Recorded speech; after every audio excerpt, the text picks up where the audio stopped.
What can I do an hour a day that will make my life better in 30 days? Let me save you some time. This only takes about 10 minutes a day and it will make your life better in less than 30 days. So it's a win-win situation. All you need to do is commit to do it for at least 30 days. I would think 90 days are the minimum for best results, but try it first and see how you feel. This is nothing new to say the least, but by doing it this way you really burn it into your mind, and that is when the results happen.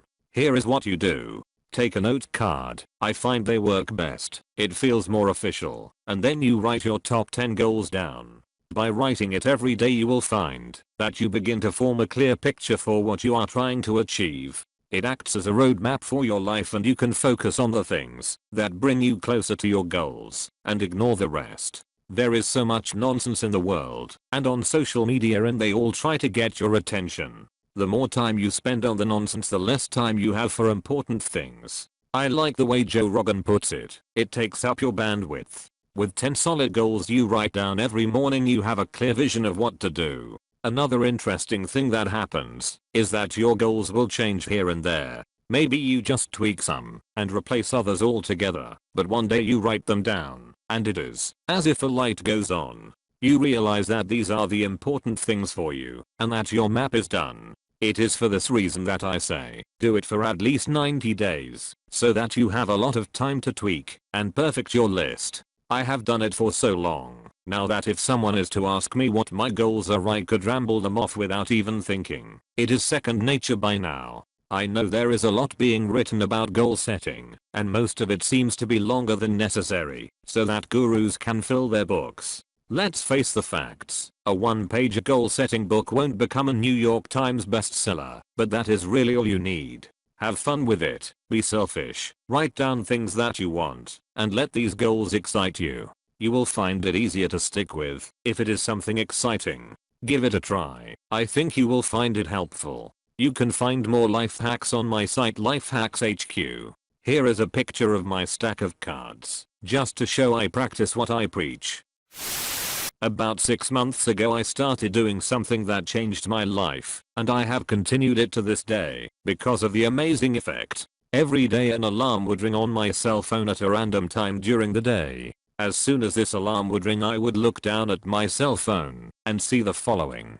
Challenge yourself right now. For the next hour I would try to challenge myself in whatever I was currently doing. If I was at a bar, I would go up to random people and try to start a conversation. If I was in class, I would ask more questions or try to take the best notes possible. And if I was working out, I would go for more sets and reps than I normally would do. If you start this habit you will realize a lot of amazing things that you will keep for the rest of your life. You are more confident in yourself. If you can beat a challenge or attempt one every day, it makes you feel like you are actually progressing in life. Limits won't hold you back anymore. Limitations are often only set by ourselves or people that have never attempted to break those limits. Every day is filled with new experiences for you. The most common regret people have is that they didn't do something because they were afraid to do it. Challenging yourself means to be afraid for a bit, but afterwards you did it, and that is 1,000 times better than always wondering what could have happened. Others look at you with respect and awe.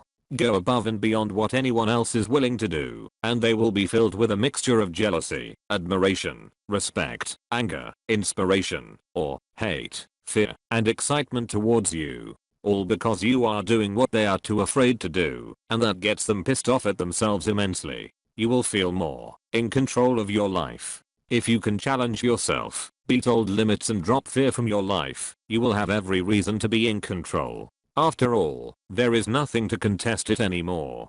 When you do these challenges, be sure to do it no matter what. If you wimp out as soon as the alarm rings, or you make an excuse on why you cannot challenge yourself right now, your life will not change whatsoever. Yes, it is scary. Yes, it does require you to step outside your comfort zone. But you will feel the difference at the end of every day, and the change in your life already after a week. Try it for 30 days. The difference is astounding. I have done this for 6 months now, and I have not regretted a single day. This is what I did. I searched on my Gmail for all emails I received in January 2007. 10 years ago, I responded to all of the emails that were personal emails sent to me. Most were from people I'm no longer in touch with. With each email, I acted as if I'd just gotten their email, even though it was 10 years earlier. I then thanked them for it, and I recalled at least one story for each person where they gave me advice or showed me something that greatly benefited me. I told them thank you for that great advice and wished them well. Some of the people had stopped talking to me previously because they didn't like me. Some I had just lost touch with, and most were just simple connections where there was no reason to keep in contact. Most people responded to me. One person, who is now a well-known TV personality, said, "James, it is so glad to hear from you. I'm glad you still follow that advice. I have to tell you, it was my mother who first told me that advice. So it's nice to hear her messages still spreading. So I made his life better. And I also feel better that we are now back in touch. You know why my life will be better in 30 days? Because I will remember all the people in my life who have helped me, and remember the ways my life benefited from knowing them. And responding to emails from a decade ago forces me to remember, forces me to reflect, and helps me to rebuild connections with people who I have weathered the bitter storms with over the years. Whether we will remain friends or not, I have no idea, but right now I'm happy to get responses. It feels good, like a thrill, and in 30 days I will still be happy, because I will remember the thrill, and I will remember that this fun tool is now in my arsenal. Oh, and I will keep following the advice these people gave me, because it once made my life better, and I'm sure it still will." Thanks for watching. Don't forget to subscribe and to like this video. See you next time.